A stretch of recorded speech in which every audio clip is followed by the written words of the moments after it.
The True Story of Gina Hall, Video 8. Why so many secrets behind the Gina Hall case? In this video, I will cover lake house information relevant to the early hours in the timeline of Gina Renee Hall's Day Made in Hell. This is for those who already have an interest in Gina Hall's case. Most of the facts are unknown to the public. I have tried to share enough details so people who care can begin to see what I know to be true. And maybe we can all move on and help others' families have peace. There are others. So here's a brief introduction to some very important timeline facts from the night's activities.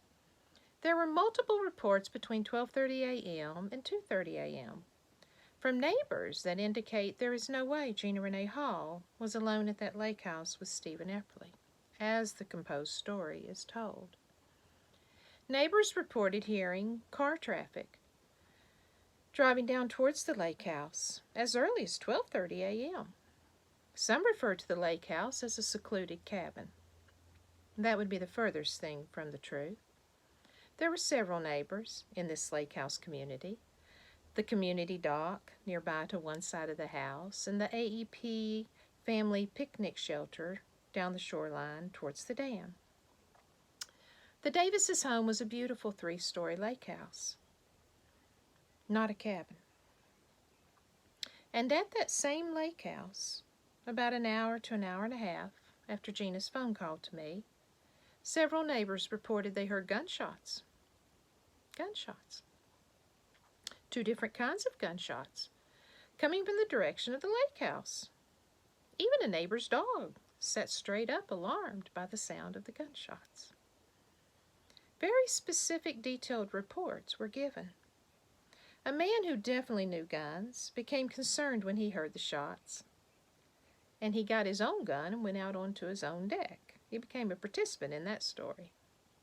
And according to his count, there was a large dusted-on light at a different neighbor's home, but what he could see was the lake house dock.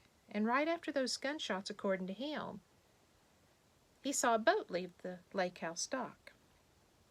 And it crossed the lake, and he saw exactly where it went.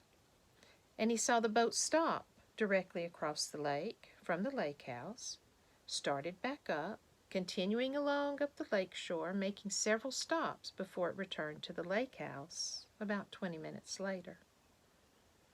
There were several other reports of hearing boat activity across the lake, up close to the dam, which is not unusual, except the same description was given. Stop, start, stop. Sounds like a lot of activity at the lake house. Car traffic, gunshots, boats at the lake house's dock, for no one but Epperly and Gina to have been there. All of the details really are like a big puzzle to put together. We're going to do something different in this video. Please allow me to share my own thoughts as I work through and question the relevance of the next timeline lead. And I will compare it against facts that I know, other facts from Gina's case. It will get confusing and hard to keep up with all of these facts that I'm getting ready to throw out. But no, that is truly the nature of this night. It is not just some straightforward, simple case like it was simplified to be. I do not know if this specific lead was reported in 1980 officially, but what I do know is the same dead-end road referenced in this lead was an area of great interest in 1980. We searched for Gina's remains there extensively in the summer of 1980. Around 1:30 a.m. to 1:45 a.m., 2 lake house neighbors, a husband and a wife, came home from work driving down Clater Dam Road to their home. And when they got to the end of the road at what is referred to as the dead-end turnaround, they see a car parked, the Monte Carlo, sitting empty, windows rolled down, abandoned in this remote area. This was probably maybe a mile at the most from the lake house. The couple noticed the car because it alarmed them. The place was not a common place to just leave a car parked there, so they were concerned someone had walked from the empty car up to their home, like a burglar, and they were worried that maybe someone was still up there inside their home, so they too became participants in this story. More than just seeing the car, they experienced a brief moment of fear related to that car, wondering what they would find in their home when they pulled on up. Then the next day, as they drove back to work, they passed by that same car sitting empty on Hazel Hollow Road, near the trestle with two boys standing by it. When this lead was first shared with me, I paid attention because I heard the same fact in their storyline as other 1980 reports, where several other people had also stated seeing two white boys standing by the Monte Carlo at various times. So I immediately dialed back to Epperly's fixation in his storyline, stating that the girl had a bad sense of direction, a description of Gina that kept popping up in Epperly's own accounts, a girl I believe Epperly did not even know, and facts that support that opinion will be in the next video. What we know for sure is that Gina called me between 1 and 1:30 a.m., and that she had been at that lake house because of the physical evidence found there later. Gina was taken into that lake house, yet the car gets taken up the road to the turnaround. By whom? The details of Epperly's and King's story state the only person in the car with Gina was Epperly when the Monte Carlo left the Marriott parking lot. Gina confused, but willing with no visible force, according to King. My first logical thought, if alone, Epperly could not be two places at once. How can he control Gina and drive the car up the road, leaving it at the turnaround? Maybe because he did not want the car to be seen at the lake house and anyone to connect Gina to him or the lake house, which is logical now that we know about McCoy Road. If you just abducted a girl from her own car, a car you needed because you do not have a car to drive, because someone else drove you to McCoy Road, and you drive the abducted girl's car to the lake house, your only means of transportation, most likely with the girl in the trunk because she's a fighter, and her hair was stuck in the blood on the trunk's carpet, and not blood in just one place on the trunk's carpet, in several different places. Multiple places. Which leads to this thought. Was someone else in the Monte Carlo with Epperly? Whether from the Marriott parking lot or from McCoy Road, or maybe even after McCoy Road. Did Epperly stop off and pick up someone else on the way? Maybe a drug buddy Epperly knew that lived down under the Peppers Ferry Bridge. Could we have more than one man involved from the very beginning? At least two men in that Monte Carlo, hungry men, leaving the fast food trash behind. The Marlboro cigarette butts, the orange plastic Tennessee cup. I hope it was theirs, and not a second girl, the naked beaten girl wrapped in a gray blanket, that ended up catching a ride with a trucker on Interstate 81 in that same 24-hour period. Or maybe another person we do not even know about from earlier in the night. Maybe someone connected to Gary Romano, another murdered victim, found in his truck in the Claytor Lake area, shot in the head on I-81 within that same 24 hours in this quaint part of Virginia. There were Marlboro cigarette butts in his truck's ashtray also. And yes, I realize a lot of people smoked Marlboros. But I do believe Gina's murder and the night's lake activities in that house did connect to Gary Romano's murder. Maybe it's simple. Leave no witnesses. I lean towards a premeditated night. Maybe a lake house party.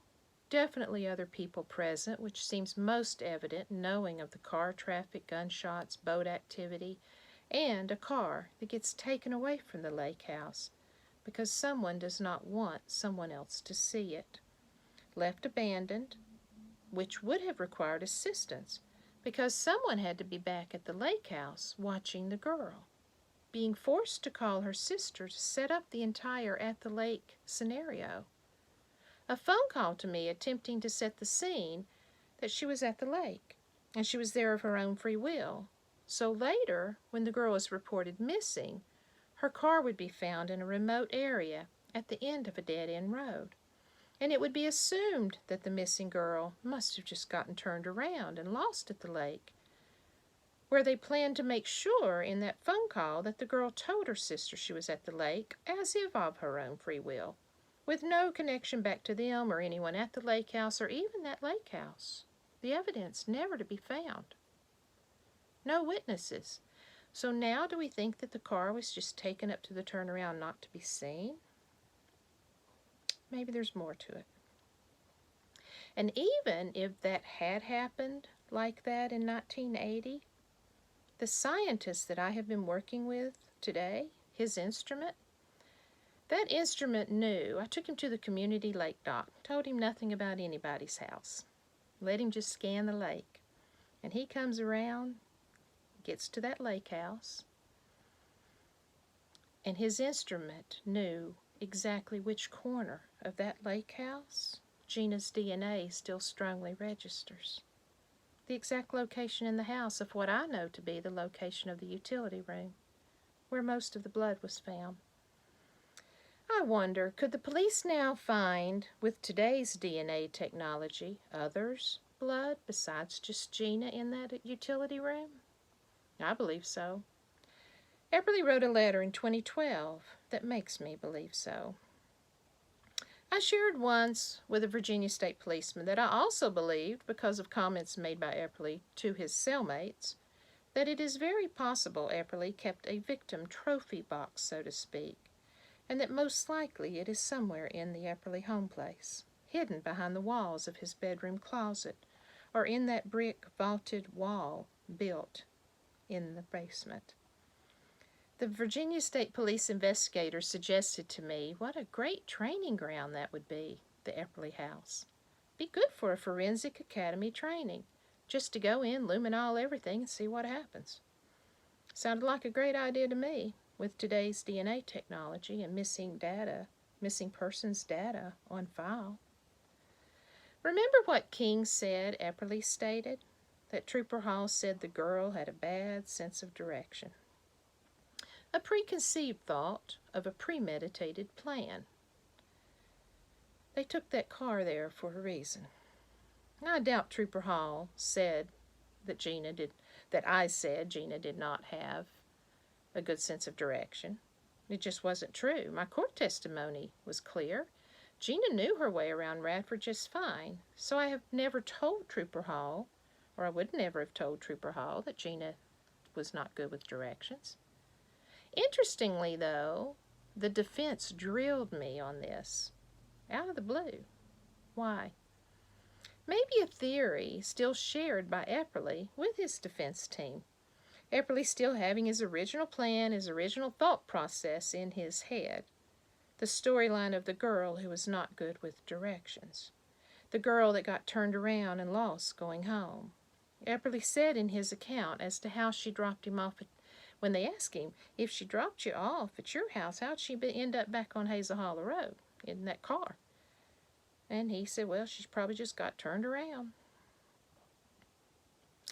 So to leave the Monte Carlo up at the dead-end turnabout, Epperly must have known he would have another source of transportation from someone already there at the lake house. Which leads to this question. If the original plan was to make it look like Gina just got lost at the lake and met her demise there near those remote woods, then why change your mind and go back to retrieve the Monte Carlo from the turnaround to be seen at 3 a.m.? Maybe Gina and Aiming Steve changed their plans, if Epperly even knew that happened. Gina fighting, as we know she would have, that could have changed their plans when she died. So they go back and they retrieve the Monte Carlo to use to transport Gina's body away from the lake house at 3 a.m. More about that later. Which leads to this train of thought. Was her murder planned or not? her dying becoming an inconvenient change to the original plan? And after dead, why not just use the boat and dispose of Gina in the lake, or stick to whatever the original plan was? Which leads to this thought. Maybe one of those gunshots caused someone else to meet their maker. Another bad guy besides Gary Romano, who most likely was murdered because he witnessed the activity. Maybe somebody was with him. Romano's 12-gauge shotgun was missing from his truck. And the neighbor who knew guns described the gunshots that he heard at the lake house around 2:15 a.m. He said the first shot sounded like a .22 rifle with a crack in it. And 1 to 2 minutes later, a loud blast like a shotgun, a 12-gauge, coming from the direction of the lake house.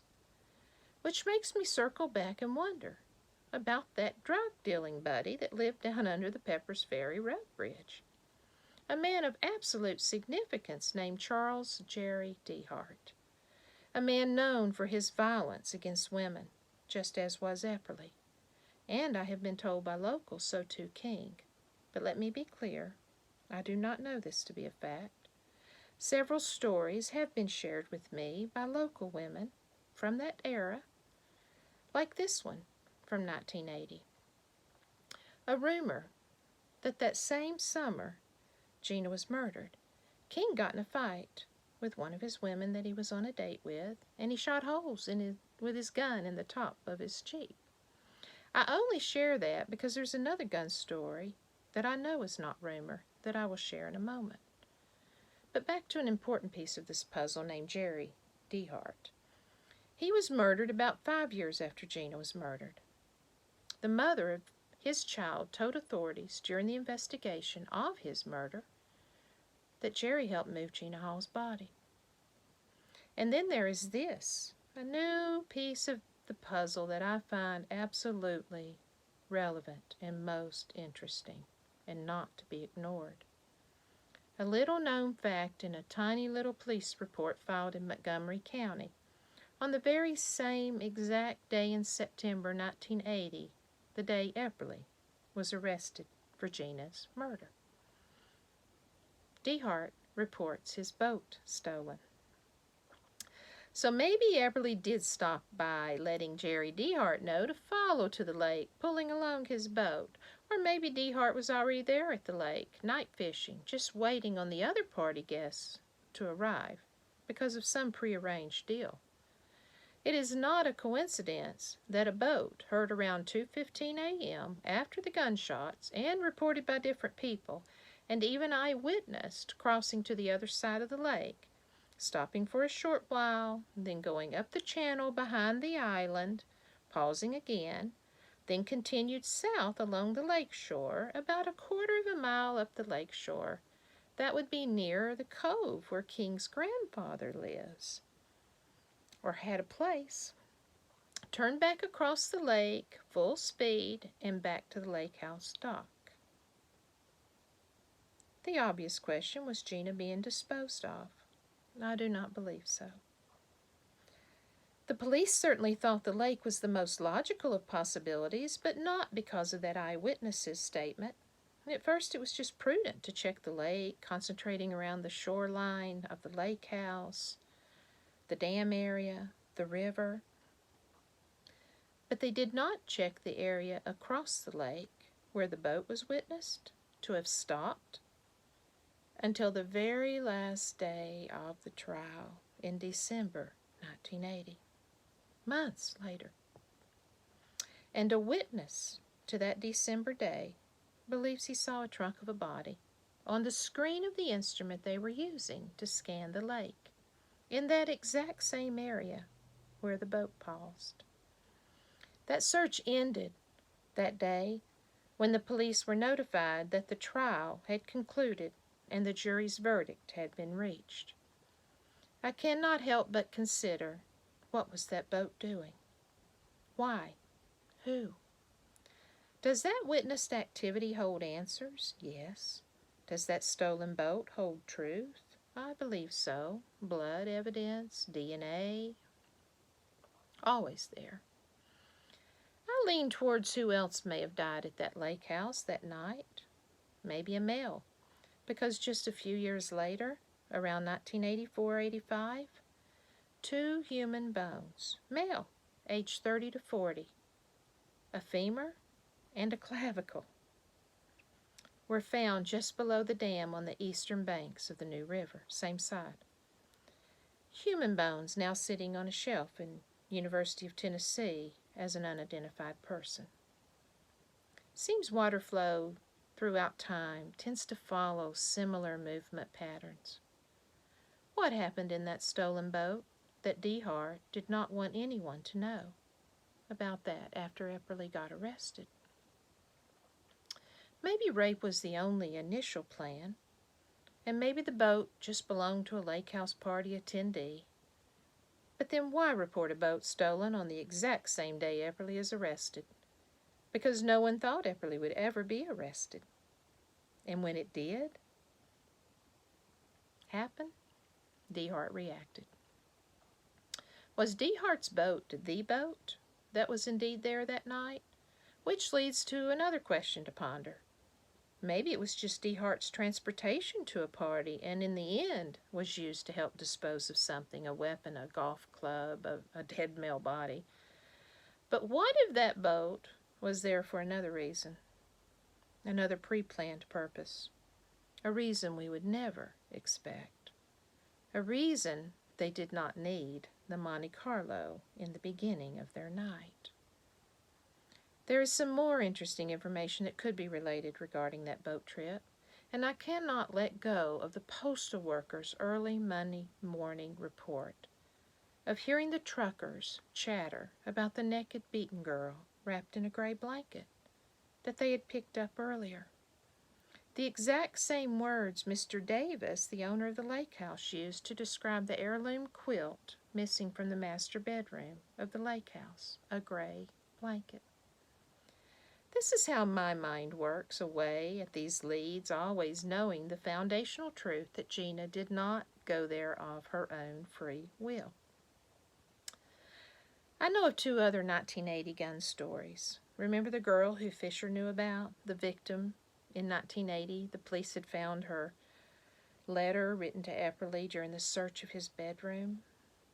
The same story of the girl who Epperly burned her hand on the eye of the stove. I will never forget when my dad was told about this. My heart broke and more unforgiveness filled my heart.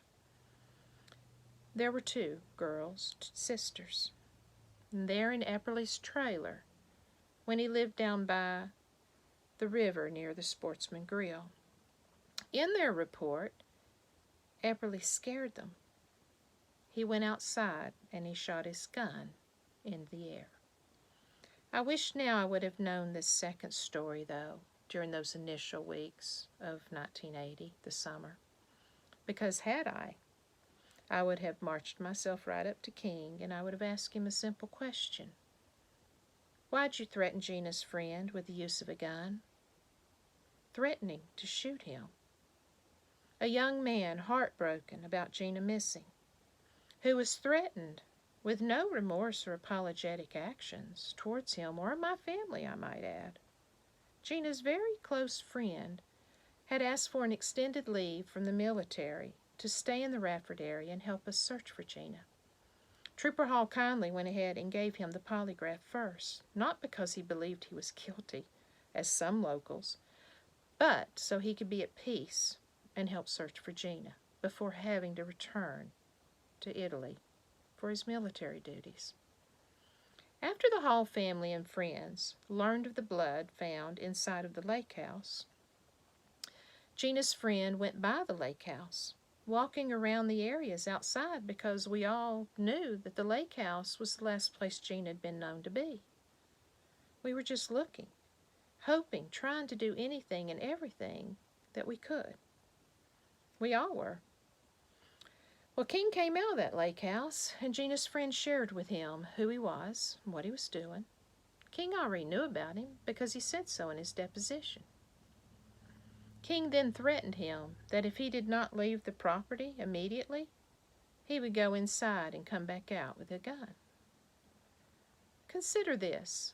It was never Epperly's and whomever's intention to let Gina go. There was an end game already known, and it was not just fear of Epperly that took hold of everyone, including King, who was reported to have visited the police station quite frequently that first week, afraid for his life, and I do not believe he was afraid of Epperly. The question is exactly who knew the real truth and the connections to the very top of this pyramid. Just knowing who the real leader may have been could certainly bring fear to a bunch of barbell boys. There is a bigger picture here people do not yet see, or maybe in 1980 they did. Time will tell. There is a reason behind all of this. So knowing these few extra details, trying to keep it all straight and figure out exactly what transpired is just not that simple. And there are more twists and turns. But a simple question might be, can we still believe the composed story? A story composed by a killer and his best friend. That Gina met this 28-year-old man, her 18, and left willingly to go to a cabin to be with this man. And when she refused his sexual advances, he killed her. What was really going on in that lake house? Gunshots?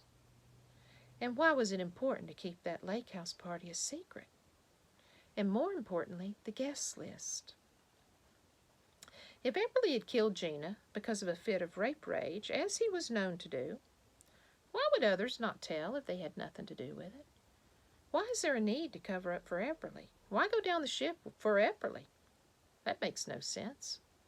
And if that boat there at the dock did belong to DeHart, a drug-dealing, violent man, what was his objective? Who's his boss? Who's boss? And then I asked the most perplexing question that arises in my mind. What exactly had Gina not fought and died? Were they already pre-planning on doing with her? And who exactly is they? That's the question to answer. I thank God that Gina's hell on earth only lasted 1 to 2 hours, instead of this disturbing thought. Days, weeks, months. God knew.